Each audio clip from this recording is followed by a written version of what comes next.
낮은 자세로 바라보며 집중 타격합니다. 뉴스 로우킥.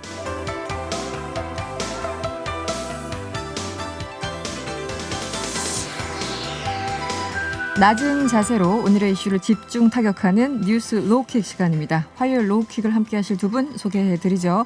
김준하 변호사 나오셨고요. 또 정상근 기자 함께합니다.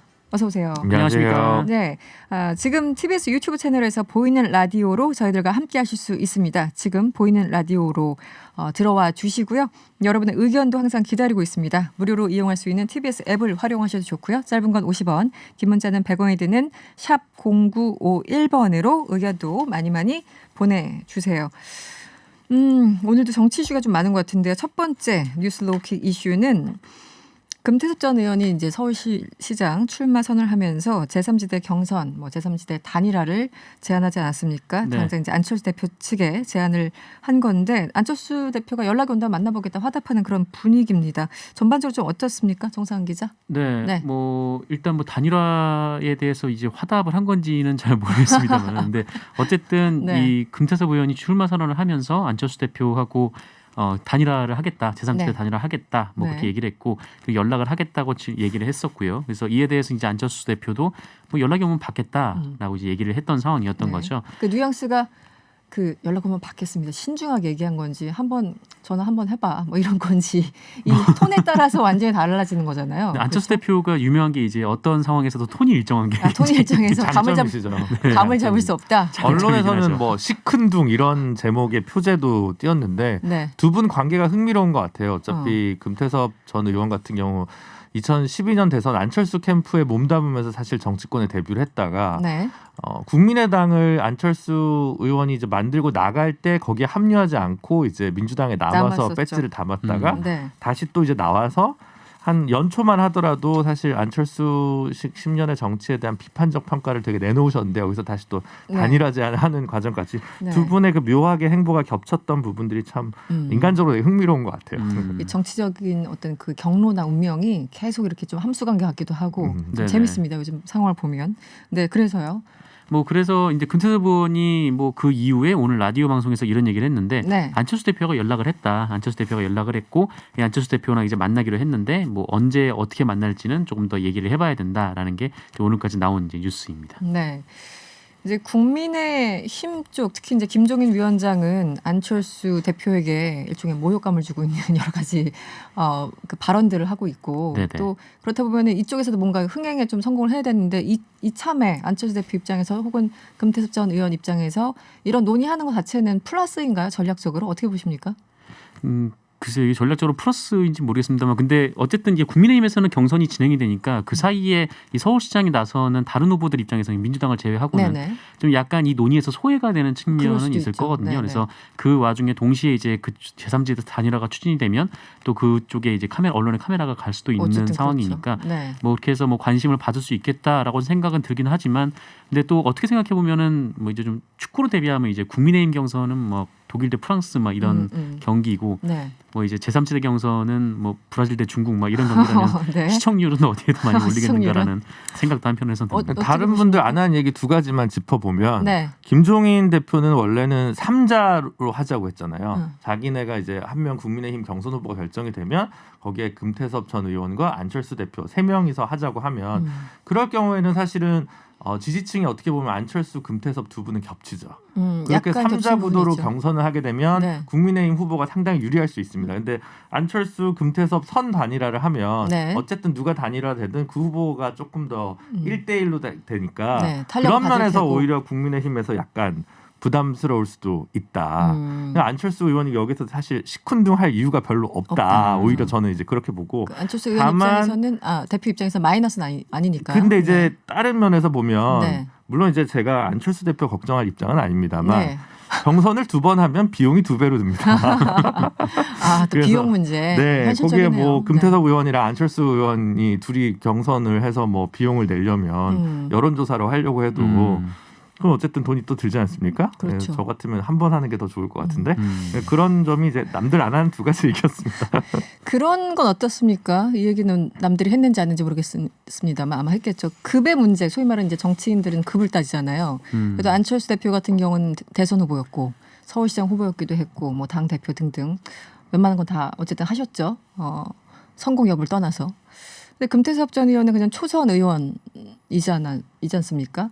그런 상황에서 안철수 대표 입장에서 이게 뭐 이렇게 흔쾌히 받을 만한 건지 그 부분은 어떻습니까? 정치적인 급수 그래도 본다면. 그러니까 포용의 미학을 보여줘야 되지. 네. 여기서 급을 따지면 오히려 본인이 음. 국민의힘에게 요구하는 것도 말하자면 똑같은 방식으로 되받아쳐 당할 수 있기 때문에 네네. 그 부분에서 뭔가 쉽사리 얘기하기가 좀 어려운 측면이 있지 않을까. 오히려 뭐 자신감일 수도 있고요. 뭐 안철수 그렇죠. 대표 입장에서는. 네, 그럼요. 알겠습니다. 이게 사실은 이제 이 국민의힘 입장에서는 또 어쨌든 제3지대 이 단일화 한마디로 안철수 대표와 금태섭 전 의원 간의 그것이 약간 좀 흥행이 되면 약간 오묘한 감정이 들 거라는 생각도 들고 그렇습니다. 네, 안철수 대표 제3지대 경선에 대해서 얘기를 좀 하고 있는데요. 최근 시대전환 조정훈 대표가 출마 선언을 역시 했고 관련해서 여러 가지 이야기들 그리고 기사들이 나오고 있습니다. 안철수 대표의 최측근인 권은희 의원을 만났다는데요. 조정훈 의원의 이야기를 직접 들어보시죠. 의원님 안녕하세요. 네, 안녕하세요. 네. 국민의당 안철수 대표와 이 단일화 관련해서요. 권은희 원내대표와 만났다.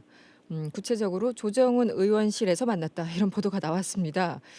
왜 만나신 겁니까? 네, 선거철이 되긴 한 것 같습니다. 네네. 그냥 차 한잔 마시러 오시겠다고 하셔서 오시라고 했는데 이게 회동이 되었네요. 아 그렇습니까? 네.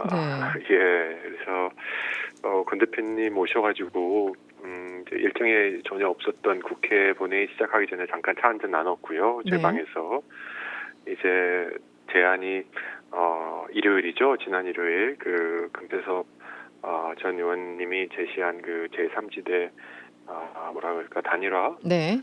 대해서 네, 경선. 어떻게 생각하냐라는 그 제 의견을 물어오셨어요. 네네. 그래서 저는 뭐 처음 듣는 얘기고 네. 뭐 전혀 생각해 본 건 없지만 궁금한 것은 이게 안철수 대표님이 여기 참석하시냐, 같이 할 생각이시냐, 아니면 이게 권은희 의원님의 그 개인적인 사견이시냐, 뭐 이런 것 좀 여쭤봤고, 네. 저는 정치를 담백하게 하고 싶은 사람이라 이게 안철수 대표의 제안이시면 좀 구체적이고 공식적으로 알려주셨으면 좋겠다. 네. 그리고 얘기를 하는 중간이었고 또 이제 본회의가 딱 2시에 있어서 네. 저희 둘 다 서둘러서 이제 본회의장으로 갔는데 또 어찌 되었는지 기사가 되었네요. 그래서 그게 이제 시점이 묘한 것이 금태섭 의원도 출마 선언을 했고 조정훈 의원님께서도 출마 선언을 했는데 조정훈 대표님을 이제 권은희 의원께서 먼저 만나니까 일단 사실은 이제 정치라는 게 뭐 장소, 뭐 타이밍, 순서 이런 거 굉장히 중요하지 않습니까? 그래서 여러 가지 이제 추측들이 나오고 있어서 여쭤본 겁니다. 네. 근데 어찌됐든 네. 단일화에 대해서 논의를 하신 거네요. 제3지대 단일화에 대해서. 네, 맞습니다. 그 권은희 원내대표가 뭔가 제안을 하셨습니까? 적극적으로? 그 의견에 대해서 어떻게 생각하느냐, 네. 같이 참여할 의사가 있느냐, 이런 뜻의 발언이셨고요. 네네. 그때부터 이제 제 생각에 시작이 되었는데요. 저는 이렇게 생각합니다. 금 의원님이 제안한 제3지대 단일화가 과연 무슨 의미일까 오늘날? 네. 마치 저는 약간 이런 느낌이 들었습니다. 제3지대 단일화가 국민의힘으로 향한 버스를 타기 위한 중간 정거장 느낌? 네. 중간 정류장, 중간 정거장으로 같이 가자라는 말씀이신데 중간 정거장에서 타야 될 버스는 이미 정해져 있다. 네. 바로 국민의힘 행위다. 라는 게 아닌가 하는 생각이 들어요. 네. 그래서 저는 그렇다면 그 버스를 탈 생각이 없습니다. 저는 새 정치를 만들고 싶었고 네. 새로운 문을 열고 싶었고 네. 국민 여러분들께서 정권 심판론, 정권 유지론이 아닌 외롭고 지치고 힘든 삶을 조금이라도 낫게 만들어주는 행정가 후보도 한 명은 있어야 되겠다라는 생각에서 제가 나온 거거든요. 네. 기존의 여의도 분법에 저도 한번 껴보고 싶어서 나온 건 아니었습니다. 네. 그래서 네. 아쉬움이 있죠. 네. 이제 근본적으로 이 뭐 제3지대 단일화 혹은 제3지대 경선 여기 이제 참여 여부를 혹은 의견을 권의 원내대표가 먼저 연락이 오셔서 이제 물어보셨고 의견을 거기에 대한 이제 논의가 있었다라는 혹은 차 한 잔이 있었다는 말씀을 주셨는데요. 근본적으로 제 질문은 대표님께서는 혹은 의원님께서는 시대 전환이란 이제 이름으로 이 더불어 시민당에 처음에 참여했고 이른바 범야권으로 분류되시는 분인데 이 안철수 대표 쪽과는 뭔가 좀 결이 다르다는 느낌이 있거든요. 그런데 갑자기 거기서 제3지대 단일화 얘기 뭐 보도들이 나오니까 철학이 달라지신 건지 뭔가 정체성에 혼란이 있으신 건지 여러 가지 추측이 있어서 그 과정이 참 궁금했었습니다. 예, 뭐 어제 권은희 대표님의 방문은 권은희 대표님의 방문이었고, 네, 말 그대로. 네. 이렇게 표현하면 어떨까요? 저는 매우 실용적인 사람입니다. 네, 네. 세계은행이라는 국제기구에서 여러 협상을 참여했고 국가와 국가 간의 독립협상, 분할협상까지 참여한 사람이거든요. 그렇죠. 네, 네. 그래서 특정한 정책과 목적을 이루기 위해서는 정말 오른쪽 왼쪽 구분 없이 많이 돌아다니고 실용적인 사람입니다. 다만 밤 늦게 돼서 잠잘 때 잠자리를 쉽게 바꾸는 사람은 아닙니다. 아, 그렇군요. 네. 돌아가서 머리 누울 곳은 한 곳이고요. 네. 한 번도 바꿔본 적은 없습니다. 네. 그래서 많은 기자분들, 언론인분들이 당신은 여권이냐 야권이냐, 진보냐 보수냐, 오른쪽이냐 왼쪽이냐. 네. 아마 제가 유일하게 국회에서 여당에서도 취재하고 야당에서도 취재하는 의원 중에 아닌가 싶습니다. 그렇군요. 네. 저는 이게 맞다고 생각합니다. 왜냐하면 문제 해결을 위해서 오른쪽 왼쪽 매우 실질적인 그리고 효과적인 정책을 내는데 힘을 실어주는 게 맞다고 생각합니다. 저는 저의 정치는 생활 정치이고 생활을 낫게 만드는 그 자체가 정치의 목적이기 때문에 국민들의 퍽퍽한 삶을 해결해 준다는 분은 누구든지 만날 수 있습니다. 다만 화이부동이라고 할까요? 네. 언제나 같이 다니지만 저의 정체성만큼은 변하지 않는다. 네. 라는 건 제가 작년에 시대전환을 창당하고 또 작년에 또 원내 의원이 돼서 활동하면서 변하지 않은 저의 본질입니다. 네. 그럼에도 그냥 궁금증인데 지난달 25일 김종인 비대위원장과 오찬을 함께 하셨잖아요. 이 자리는 어떤 성격의 자리였는지도 살짝 궁금해집니다. 예, 김종인 네. 비대위원장님도 뵀고요. 네. 이낙연 대표님도 뵀고요. 네네. 김동연 전 경제부총리도 뵀습니다. 그 외에 많은 우리 사회 정치 원로님들을 뵈었거든요. 네. 그게 어떤 질문이었냐면 이 시점에서 서울시장 선거가 어떤 의미가 되어야 하겠습니까? 네. 당과 제가 서울시장 선거를 이런 이유 등으로 고민하고 있는데 출마하는 것이 나을지 아닐지에 대한 의견을 여쭤봤고요. 네. 또 김종인 비대위원장님도 정치의 대원로시지 않습니까? 그렇죠. 네네. 신인 후배로서 네. 굉장히 격유 없게 아주 좋은 조언들을 구체적으로 주셨습니다. 네. 서울시장 공식 출마 선언을 하셨고요. 끝까지 완주를 하실 겁니까? 예, 당연하죠. 네. 저는 가장 어려운 게 저 개인적인 것도 있지만 이제 업을 잃게 되는 보좌진들, 네. 그리고 원내에서 원외로 바뀔 수 있다는 리스크를 지는 당이라고 생각합니다. 네. 원내 그래서 한석을 포기하셔야 되기 때문에. 네네. 그렇죠. 한석이 아니라 다 포기하는 다 거죠. 포기하는 거죠. 원내라는 의미에서. 네. 그렇죠. 예. 네.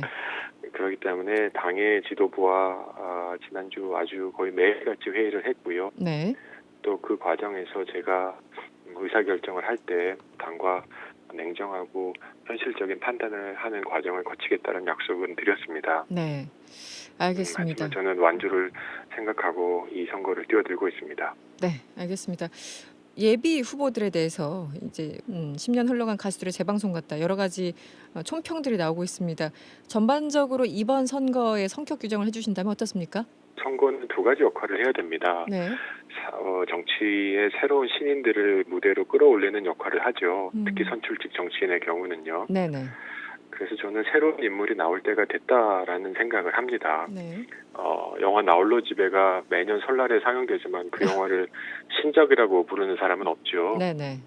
그래서 이제 새로운 신상품도 좀 나와야 된다라는 생각이 들고요. 더 중요한 건 이 선거를 통해서 우리 사회가 앞으로 코로나 이후에 어떻게 먹고 살지, 네. 일자리는 어떻게 변하고 이 말도 안 되는 부동산을 어떻게 하향으로 안정화시킬지에 대한 구체적인 정책 담론이 나와야 된다고 생각합니다. 네. 본질적으로 부끄러운 선거지 않습니까? 선거를 하게 된 이유도 그렇고 1년도 안 되는 선거를 위해서 500 몇십억을 써야 되는 이유도 부끄러운데 네, 알겠습니다. 굳이 해야 된다면 이런 담론들이 반드시 나와야 된다고 생각합니다. 네. 오늘은 여기까지 듣겠습니다. 의원님 오늘 고맙습니다. 네, 감사합니다. 네, 지금까지 시대전환 조정훈 대표였습니다. 조정훈 대표의 인터뷰 제가 범여권을 범야권이라고 발음을 잘못했네요. 죄송합니다. 한국어가 어렵죠. 네. 여야. 예. 조정훈 대표 제3지대 경선 지금 얘기를 들어보면은 그냥 권은희 원내대표가 이제 전화 와서 차 한잔 했다. 그리고 특별한 건 없다. 끝까지 가겠다. 뭐 이런 인터뷰를 하셨어요. 어떻게 들으셨나요? 짧게 따지면 네. 국민의힘과의 최종 단일화를 염두에 둔 단일화는 하지 않겠다는 게 조정훈 의원의 생각인 것 같고요. 전통적인 제3지대라는 표현은 사실 저 멀리 뭐 20세기 때부터 우리 정치권에서 쓰던 늘 표현인데 있었죠. 네. 그건 1당, 2당 아닌 곳이라는 거잖아요. 뭐 그 위치에는 뭐 박찬종 의원이 있었던 적도 있고 뭐 여러분들이 계셨는데 네. 그런 의미에서는 할 수 있겠지, 검토해 볼 만도 하셨겠지만 그게 국민의힘과의 예정된 중간항 기착지니까 안 하겠다는 거고 네. 그래서 뭐 그냥 그런 면에서 보면 어떻게 해프닝이 될 개연성이 크다고 보이고요. 시대전환 제가 여기 그 조정훈 의원님 보좌진이랑 한번 예전에 무슨 헌법소송 때문에 미팅도 하고 나름 소박한 당사도 한번 방문해 본 적이 있었는데 네. 원내 한석인데 그 한석을 버리는 결단을 한다는 건 상당히 과단성 있는 놀라운 일인 것 같고 한석이 전체죠. 아까 말씀하신 것처럼. 네, 그래서 그 좀 쉽지 않은 텐데 그 좀 참 상당히 의미가 있을 거라고 생각하고 다만 이제 그 어쨌든 이 조정훈 대표가 의원이 이제 된 자체가 더불어 시민당을 통해서 갔기 때문에 사실 국민의힘이랑 경선하기에는 좀 애시당초 좀 어려운 점이 많이 있지 않을까 다르죠? 싶습니다. 네. 이런 상황에서 서울시장 보궐선거에 출마하는 야당 후보들 뭐 단일화하지 않고 모두 출마할 경우 박영선 전 장관에게 패배한다는 여론조사가 나왔네요. 어떤 내용인가요? 네, 뭐 다자구도에서 여론조사를 진행했는데 일단 민주당에서는 박영선 전 장관이 출마한다, 그러니까 그 후보가 된다라는 가정하에, 네, 국민의힘에서는 나경원 전 의원 그리고 국민의당 안철수 대표, 뭐 열린민주당 김진애 의원 이렇게 가상 대결을 했습니다. 그랬더니 박영선 전 장관이 39.8%로 1위를 차지했고요. 나경원 전 의원은 26.9%, 안철수 대표는 21.9% 등이었고요. 대신 나경원 전 의원 대신 오세훈 전 서울시장이 포함이 돼도 이 박영선 전 장관이 39.2%, 오세훈 전 시장이 24.7%, 안철수 대표가 24.4% 등으로 네, 박영선 장관이 많이 앞섰습니다. 그래서 지금 언급한 여론조사는 여론조사 전문회사인 국민리서치그룹이 지난달 30일에서 31일 이 서울에 거주하는 만 18세 이상 남녀 1,000명을 대상으로 한 여론조사고요. 표본 오차는 95% 신뢰 수준의 플러스 마이너스 3.2%포인트이고요. 자세한 여론조사 개요는 중앙선거관리심의위원회 홈페이지를 참조하시면 됩니다. 네. 민주당에서 박 전 장관이 출마하고 국민의힘 나경원 전 의원, 안철수 대표, 김진애 열린우리당 가상 대결인데 그래도 이게 오차 범위를 벗어나네요. 박 전 장관은 39.8% 그리고 나경원 전 의원은 26.9%니까 둘만 봤을 때 한 13% 정도 차이가 나는데 생각보다 좀 큰 차이인가요? 어떻습니까? 그럴 수도 있고 이게 묘하게 87년 대선의 표 분포와 비슷하다는 생각이 좀 듭니다. 그런가요? 그래서 YSDJ가 단일화했으면 어떻게 됐을까 뭐 이런 얘기 많이 하잖아요. 그래서 지금 현재까지 이제 오늘 지금 그 정상근 기자님이 말씀해주신 여론조사 결과 전에는 대부분 오세훈 후보도 넣고 나경원 후보도 넣고 다 놓은 초다자구도 속에서의 그냥 단순 지지율 비교였는데 이번에 이제 특정 정당을 한 명씩 찍었을 때 여론조사 결과잖아요. 근데 이걸 보면 이제 야권에서는 다시 한번 뭐랄까 단일화를 꼭 해야겠구나 이렇게 생각을 들 거고 사실 이 여론조사 결과대로 하면 만약 국민의힘과 국민의당을 합친 표가 사실 민주당 지지율보다는 좀 앞선 상황이라고 볼 수 있잖아요. 그래서 그게 또 약간 민주당 입장에서는 안심할 수만은 없는 결과일 것 같고 다만 단일화가 뭐 안철수 의원도 항상 강조하지만 누구로 단일화하냐에 따라서 표의 집결과 이탈이 또 달라지기 때문에 야권 1당인 힘과 그리고 국민의당이 단일화한다 하더라도 누구로 단일화하냐에 따라서 또 결과는 여전히 요동칠 것처럼 보입니다. 앞으로 계속 이런 여론조사 결과가 나오겠어요.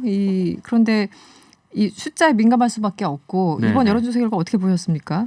어느 정도 평소에 생각하던 정도 나온 겁니까? 어떻습니까? 아니 뭐 여론조사가 네. 관련해서 이런 식의 여론조사가 나온 경우가 별로 없어가지고 별로 없어. 이런 네. 구도로는. 네네. 저도 좀 궁금하긴 했었는데 일단 네. 뭐 처음에 이렇게 보면은 뭐 아까 변호사님이 말씀하신 대로 뭐 야권에서는 이제 단일화 얘기가 더 나올 수밖에 없는 상황인 거고 네. 뭐 여당에서는 뭐 그 계속해서 뭐 단일화에 대한 좀 그 단일화를 한 상태에서 좀 가상을 하고 뭐 저 이 선거에 임하겠다라고 했기 때문에 하는데, 네, 계속 그 상태가 좀 흘러갈 것 같다는 생각이 듭니다.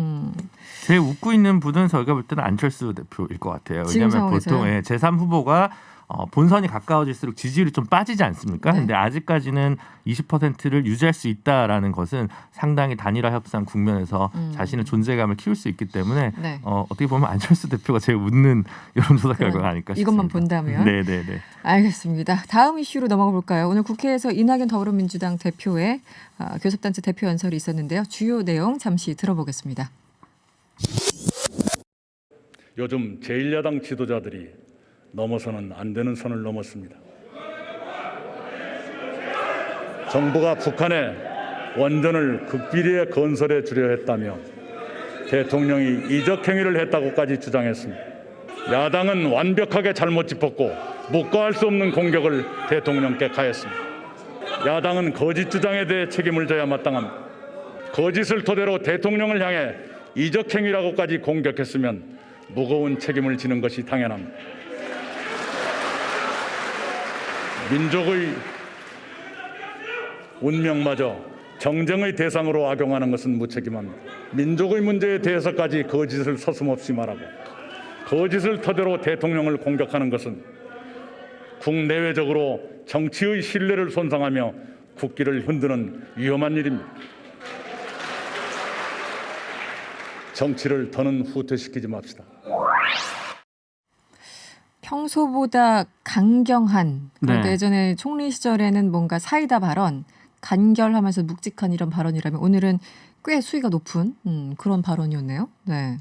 원전 관련 어떻게 들으셨습니까? 이낙연 대표 연설? 그러니까 이제 엄중히 지켜만 보시던 네. 이낙연 대표께서 주로 항상 엄중히 지켜보셨죠. 오랜만에 강력한 돌직구를 하나 이제 던지신 건데 네. 참 공교로운 것 같아요. 그러니까 내용적으로 보면 사실은 뒤에 이제 뭐 영업 손실 보상 문제라든가 이익 공유제, 뭐 사회연대 기금, 뭐 좋은 정책 처방도 되게 많이 얘기했고, 뭐 네. 산업안전보건청 신설이라든가 뭐 주거 안정 얘기, 뭐 교육 불평등 얘기 이제 두루두루 당 대표로서 대선 주자로서 이렇게 할 얘기들을 다 했는데 이 준비를 어제 오늘 한 건 아닐 거 아니에요. 그렇죠. 굉장히. 네네. 근데 이거 이적 행위와 관련된 발언은 주말 사이에 이제 어제 그제 이렇게 튀어나온 거잖아요. 네, 이제 최근에. 거기서 이렇게 뭔가 향신료가 하나 이렇게 들어갔는데 이 부분이 굉장히 어떻게 보면 효과적일 수도 있고 네. 저는 뭐 그 여당 대표로서 뭐 적절한 정도의 언행이었다고 생각하고요.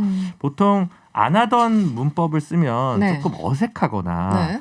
지지자들도 좀 이렇게 뭔가 사람이 급한가 보다 이런 생각을 할 텐데 요건 마침 이제 어제 그제 이렇게 화두가 됐던 사안에 대한 대응이었기 때문에 네. 그렇게 큰 무리 없이 좀 태세 전환이 읽힐 수 있는 그런 발언이 아니었나 싶습니다. 네. 여기서 이 문제도 잠깐 이제 북한 원전 관련 이어서 이 문제를 잠깐 짚고 갈까요? 오늘 제가 오프닝에서도 이제 다뤘었고 계속 화제가 되는 것 같은데 오세훈 전 서울시장이 산업통상자원부가 공개한 이 원전 관련 문건 제목을 보고 이게 버전에 보통 V를 쓰는데 그것을 VIP 그러니까 대통령을 뜻하는 VIP의 약어다 이렇게 주장을 했습니다. 뭐 맞을 수도 있어요. 모르겠는데 어떻게 보였습니까, 정상훈 기자? 이게 그렇죠. 뭐 이제 뭐 어떤 기사를 보니까 사회생활을 안 해본 거 아니냐 좀 이런 뭐 네티즌들의 반응을 제목으로 뽑기도 했던데 네. 이 보면은 뭐 북한 지역 원전 건설 추진 방안하고 뒤에 이제 V1.1, 뭐 V1.2 이런 식으로 나가요. 근데 네. 이것이 만약에 VIP였으면은 과연 1.1과 1.2의 차이는 무엇인가라는 좀 네. 궁금증이 생길 수밖에 없죠. 네. 안철수 의원이 V3를 개발한 게 대선을 3번 나가려고 하는 거다는 네티즌의 글도 제가 봤는데, 네. 이거는 제가 볼 때는 너무 나가신 거다. 네, 본인이 페이스북에 이제 올린 그것도 봤거든요. 네, 그래서 네, 네. 이거는 그 메시지 팀 네. 오세훈 후보의 메시지 팀이 좀 관리를 좀 잘못한 거 아닌가. 좀 한번 내부 평가가 분명히 필요할 것 같아요. 사실 뭐 이전에도 뭐 중국 동포들 관련된 발언도 굉장히 좀 메시지 관리가 잘못된 네. 측면이 좀 있었거든요. 특정 지역 네. 특정. 네. 한번 좀 일신을 해야 될 그런 시기이지 않았나. 최근에 좀 여러 가지 뭐 아주 엄청난 뭐 이런 것보다 이렇게 몇 가지의 어떤 실수나 이런 것들이 계속 반복되면 나중에 큰 효과를 발휘하지 않습니까? 처음에는 작은 것 같아도 0645번님 문자 주셨어요. 그럼 PPT는 평양 프레지던트 따봉 약자인가요? 저는 맨날 PPT 만드는데 국가보안법 위반인가요? 뭐 이런 문자를 주셨네요. 오늘 그 SNS 오세훈 전 서울시장의 SNS 그 밑에 댓글과 네. 또 기사 밑에 댓글을 보니까 정말 화려하더라고요. 네, 온갖 패러디가 난무하고 있는 네티즌들의 그 상상력 웃고 넘어가는 그런 시간이었습니다. 다시 교섭단체 연설로 돌아가면 오늘 아까 그 김주희 변호사가 언급한 것처럼 이낙연 대표가 아동수당, 뭐 4차 재난지원금 등등에서 굉장히 많이 얘기를 했어요. 특히 4차 지원금 얘기 나오니까 지금 대권 경쟁자인 이재명 지사를 좀 의식한 거 아니냐 뭐 이런 해석도 나왔는데 어떻게 보십니까? 그렇죠. 그동안 사실 이낙연의 정책 아젠다와 브랜드는 뭐냐에 대한 물음표 이제 좀 보여줘야 되는데 당대표 된 이후에 특별히 이제 본 적이 없어요. 누구도 이낙연표 정책이 뭐다. 이낙연이 생각하는 대한민국은 어떤 거다라는 걸 이제 보여준 적이 없는데 오늘 이제 여러 가지 얘기를 하면서 네. 좀 이제 복지, 최저 기준 이런 그 이야기들을 되게 많이 했어요. 네. 적정 기준 뭐 생활 2030인가요? 국민 생활 기준 2030 이런 이제 캐치프레이즈를 이제 내건 건데 뭐 저는 적절하다고 생각을 하고 이제 뭐 복지를 꼭 포퓰리즘 경쟁이라고 볼 문제가 아니라 네네. 우리 국민이 기본적 인권과 존엄을 되찾기 위해서 무엇이 필요하고 정치가 무엇을 해야 되는지 좀 하나하나 해답을 만들어 가야 되는 건데 근데 조금 이제 그동안 가졌던 침묵에 비하면 이 지지율이 이낙연도 움직이지 않는구나 이런 생각이 너무 갑자기 막 모든 것들이 조금 터져 들기는 한 측면이 부인할 수는 없을 것 같아요. 터져 나온 듯한. 근데 내용적으로 큰 이의 제기하기가 좀 어려워서 뭐 그냥 저는 긍정적으로 좀 이해하는 편입니다. 네, 그렇게 이해를 하도록 하고요. 다음 이슈 마지막 이슈로 넘어가 볼까요? 조두순의 복지급여 굉장히 논란이죠. 계속 논란인데요. 120만 원 가량 된다고 합니다. 김주희 변호사 어떤 명목인가요? 네, 조두순 씨가 이제 출소하고 나서 생활 수입이 없다 보니까 기초연금이나 이런 것들을 이제 각종 생활보장 급여를 이제 신청을 하는 것이죠. 네네. 그래서 기초연금 30만 원, 그 다음에 이제 생계급여. 65세 이상. 네, 65세. 지금 조두순 씨가 69세로 지금 나와 있거든요. 그러니까 65세 이상에게 지급되는 기초연금을 신청을 한 것이고요. 그리고 이제 배우자분은 65세 이하인데 특별히 뭐 재산이 없어서 2인 기준으로 생계급여 이제 62만 6천 원. 그다음 이제 주거급여가 아마 이제 26만 8천 원 이렇게 해서 합쳐서 이제 대략 120만 원 정도 가량을 이제 수급을 받게 됐다고 하는 것인데요. 물론 이제 조두순 씨가 뭐 천인공노할 잘못을 저지른 건 맞지만 돌아와서 이제 오랫동안 수영 생활을 하고 나와서 생활 기반이 전혀 없는 상황에서 국민으로서 받을 수 있는 뭐 복지 급여를 신청하고 받는 것 자체를 놓고 이렇게까지 얘기할 것인가 저는 좀 약간 물음표가 어쨌든 있습니다. 법적으로 봤을 때. 네. 그러니까 이 지금 뭐 이제 법 감정의 영역이죠. 그렇죠. 네. 법 그래서 자체가. 법 감정과 이제 변호사의 그 어떤 그 뭐랄까 혼자 잘난 체하는 논리적 이야기 사이의 간극 때문에 지금 또 악플이 달리고 있겠죠. 근데 어쨌든 제 생각은 굴하지 않고 그렇습니다. 어쨌든 법은 법이니까 변호사로서 이제 설명해 주실 거는 설명해 주시고 같이 분노해 주실 건 또 분노해 주시고 뭐 이런 거겠죠. 근데 참 여기에 한마디만 더 하자면은 뭐 안산시가 이제 판단을 해서 뭐 안 줄 수는 없는 상황이니까 아마 지급이 됐을 것 같은데 참 애초에 생각해 보면은 좀 조두순 같은 유형의 범죄가 징역 12년밖에 안 됐다는 것부터 처음부터 그게 좀 너무 아쉽다는 거죠. 생각이 듭니다. 그러니까 제대로 처벌받지 않은 데다가 이런 문제까지 이제 발생 이슈가 되니까 사람들이 더 이상 참을 수 없어서 결국은 이 청와대 국민청원원 게시판에 조두순에게 기초생활수급 지원금 주지 마세요. 이런 청원의 글들이 많이 올라오고 있다고 하죠. 어쨌든 법 감정상은 충분히 이해가 되는 그런 상황입니다. 알겠습니다. 뉴스 로킥은요. 여기서 마무리를 할게요. 정상근 기자 그리고 김준우 변호사와 함께했습니다. 오늘 고맙습니다. 다음 주에 뵙겠습니다.